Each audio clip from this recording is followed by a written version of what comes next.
Shri Gurubhyo Namaha Harihi Om Gananan Tva Ganapatigum Havamahe Kavim Kavinam Upamashravastamam Jyeshtarajam Brahmana Brahmanaspata Anashrunvanu Bheshe Dasadanam Mahaganapataye Namaha Vakratunda Mahakaya Suryakoti Samaprabha Nirvignam Kuru Me Deva Sarvakareshu Sarvada. Om Namah Shivaya Asanasthvaya, here on the way of Dharma. Our topic for today, we are going to speak about one of the 6 actions or one of the 6 cleansing actions of yoga, also known as the Shat Karmas. So one of which is Jihva or Jivha Dauti. Before we continue, I'd like for each and every one of you who are new, please make sure that you do subscribe, because I'm definitely sure that you will like the content that you are about to receive from the Way of Dharma 108. If you are a returning viewer, welcome. It is a pleasure. It is an honor. So, our topic for today, we are going to speak about Jihva Dauti. And I'm also going to speak to you a little about magic and explain some of the concepts behind magic and energy work, basically. It's a basic understanding of energy work and magic, basically. So, let's talk about Jivha Dauti for now. Now, Jivha or Jihva means tongue, and Dauti means washing or cleansing. So, Jivha Dauti, thus it is mentioned as cleansing or washing of the tongue. Where does this practice come from? It comes from the ancient times and the ancient practices of yoga. What does yoga mean? Yoga means union with your true self, union between the right and the left hemisphere of the brain, union between the upper and the lower consciousness, union between 2 opposing forces, which are the male and the feminine inside of you, union of duality, union of dual aspects, union of 2 sides of yourself. Basically, that's yoga. So in yoga, we have many different types of yoga, one of which is Hatha yoga, the other being Raja yoga, the other being Jnana yoga or Jnana yoga, that of knowledge and intellect, the other also being Karma and Bhakti yoga. So in today's topic, we are focusing on Hatha yoga. Hatha yoga is largely based on physical asanas, which are also known as yoga poses, basically. So Hatha yoga is focused on that. You use asanas to calm your body, to prepare your body for the spiritual frequencies of undertaking on this journey and path of union with self. Among the aspects or among the limbs of Hatha yoga, we have concentration, we have dhyana, and dhyana means meditation and contemplation. We also have sensory withdrawal. We also have morality and self-control, basically. And the others being the control of breath, and the other being what? Basically, self-realization, which is samadhi. So all those limbs, when you count them all in all, there are 8 of them. Hatha yoga prepares your body, prepares your mind, so that it can be able to take on the higher exercise and the higher practices of yoga. So among the lower practices of yoga, which are preparing your body, we have our 5 senses. We need to sharpen our senses to prepare them to be able to detect, to be able to sense those higher aspects of ourselves. So how does the tongue come into play with this? The tongue is responsible for your taste. It's also responsible for your speech. It's responsible for sensing basically it's a sensor. It's a sensor basically. So in preparation for our tongue, there's so many dead cells that die each and every day throughout our body. Our tongue, being another tool of elimination or excretion, faces um, a, a challenge in eliminating these wastes or waste products. What is the challenge exactly? The tongue is a tool of elimination. So the cells that die are then eliminated through the tongue. Whatever food that we eat, before it goes into our stomach for digestion, it passes through our tongue. Food at a cellular or atomic level doesn't quite get passed through into the stomach. The residue, the food residue, gets stuck in our mouths, thereby getting stuck on our tongue. So then a thick layer forms, a thick layer that consists of mucus. Mucus is a way of the body trying to eliminate certain dead cells and bacteria. So it gets caught out into the mucus, and then it is ready for elimination. So a thick layer of such bacteria, a thick layer of such dead cells, a thick layer of mucus, a thick layer of food residue gets to be trapped in the tongue. So now, as it gets trapped on the tongue, it becomes toxic. There's a level of toxicity that comes with a dirty tongue.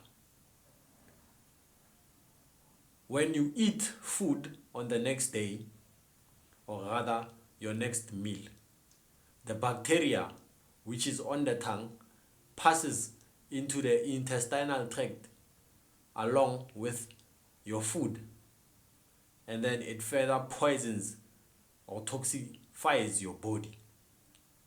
So you end up feeling nauseous, you end up feeling some type of way because of the food residue that gets stuck in your tongue. This tool helps in cleaning such a tongue. It is called a tongue cleaner, also known as a tongue scraper. At the Way of Dharma 108, we do sell such tools at an affordable price, no more than 100 rands and no less than 50 rands. Make sure that you hit me up and I will be sure to provide this. My email is arsonist.fya@gmail.com. So now, this cleans your tongue, preventing halitosis, which is bad breath, preventing a toxicity in your mouth, and preventing indigestion of food. Because with dead bacteria, with a toxic tongue, some of the the toxins basically can't get digested and properly eliminated. So they toxify or they intoxicate your body, and then you can't maintain optimum health. When you use this tool, like the first time you use it, obviously you'll get rid of that thick layer. After doing so, mucus coming from your esophagus, I don't know what you call it, I think you call it mucus basically, along with phlegm, it comes up onto your tongue for proper elimination basically. This is to prove to you that your body is taking a strain. Food will taste better, you'll have better appetite because of a clean tongue. And whether you believe it or not, with a clean tongue, it is easy to also eliminate your bowels. Now let's come to the second part of our video, that of energy work. Energy work. Energy is everywhere. Energy can never be destroyed. It's always always will be, and it's the ultimate everything, basically. As a magician or as an occult tantric practitioner, we seek to use energy. We manipulate the subtler form of energy to finally get physical results or spiritual results. Tantra is a form of yoga, an expansion of consciousness, a union of two opposites using energy, basically, manipulation of energy. Sometimes using external tools, but mainly focused on the tools that are within. Om Namah Shivaya. In directing energy, there's rituals that you perform at certain times for the best planet alignment and the best results. In doing so, we ensure better manifestation. However, energy can also be stored in tools and in an environment, also in other human beings. Example of storing energy in other human beings would be this. I am opening a channel, sharing spiritual knowledge with you guys. Sometimes there's people who troll me. Sometimes I feel confused on the journey. Sometimes I feel demotivated on the journey. But then what happens? Someone from somewhere thanks me for contributing knowledge on this channel, sends me blessings and wishes me well. It encourages me. It pushes me to go further, basically. So I'm storing energy in each and every one of you by helping you and spreading the message. In return, you bring back that energy to me. So it's a form of storing energy.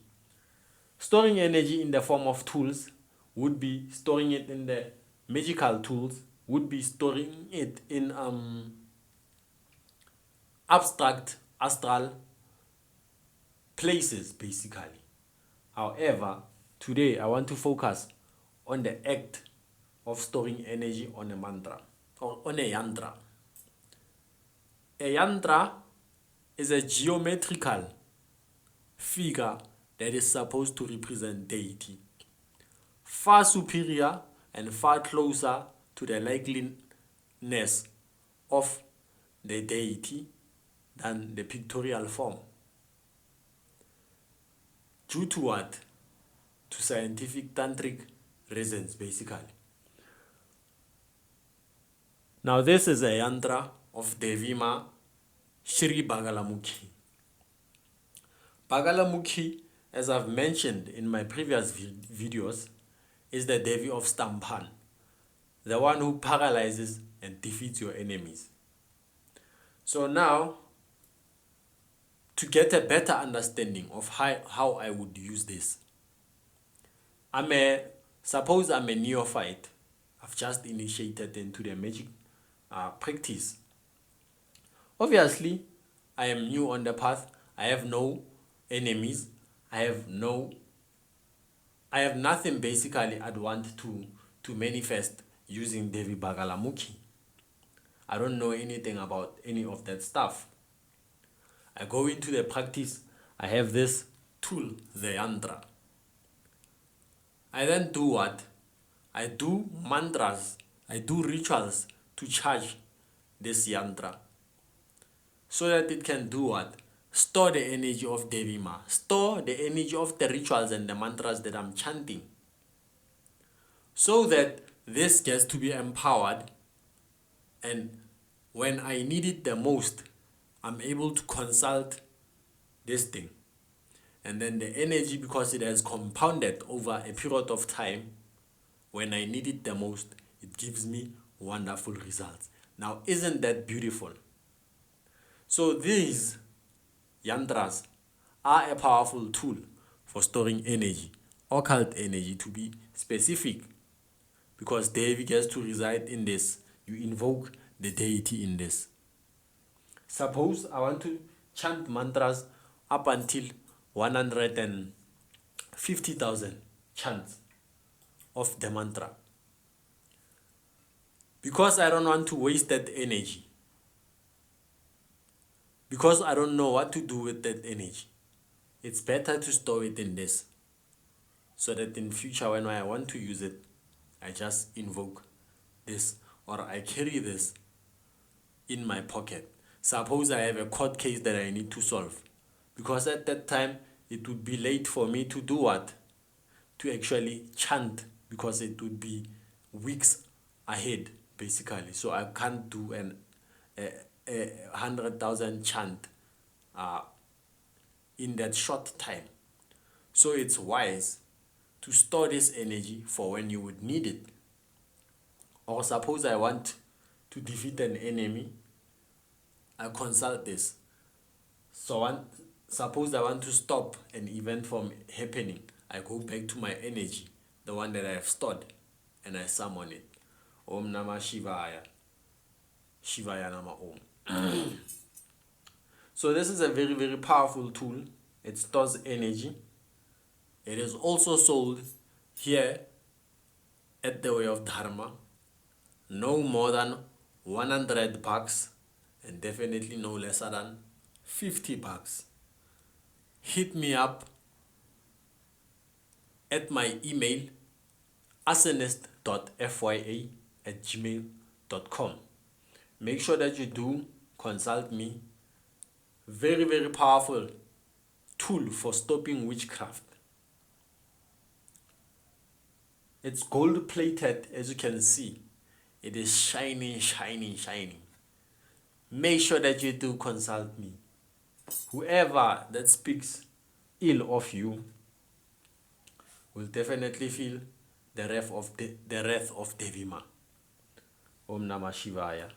Arsonist fire. So we've reached the conclusion of this video. I'd like to thank you. Oh, wonderful news, guys. I've just last weekend basically I received my first YouTube paycheck. I couldn't have done it without you guys. I thank you very much. It has been an honor. It's a blessing to actually speak in front of you guys, to actually have support from you, from my Indian friends, my Hindu friends, my Hindu brothers and sisters from the continent of Asia in India. I'd like to thank you. My brothers and sisters in America, I'd like to thank you. The haters and the ones that I see along the way that show me that they hate me, thank you very much. I just thank you because you are a good tool of storing energy, where I use it to motivate myself. So we've come to the conclusion of this video. If you haven't subscribed, please make sure that you do subscribe. Hit the notification bell for future updates on posts that are coming. Om Namah Shivaya.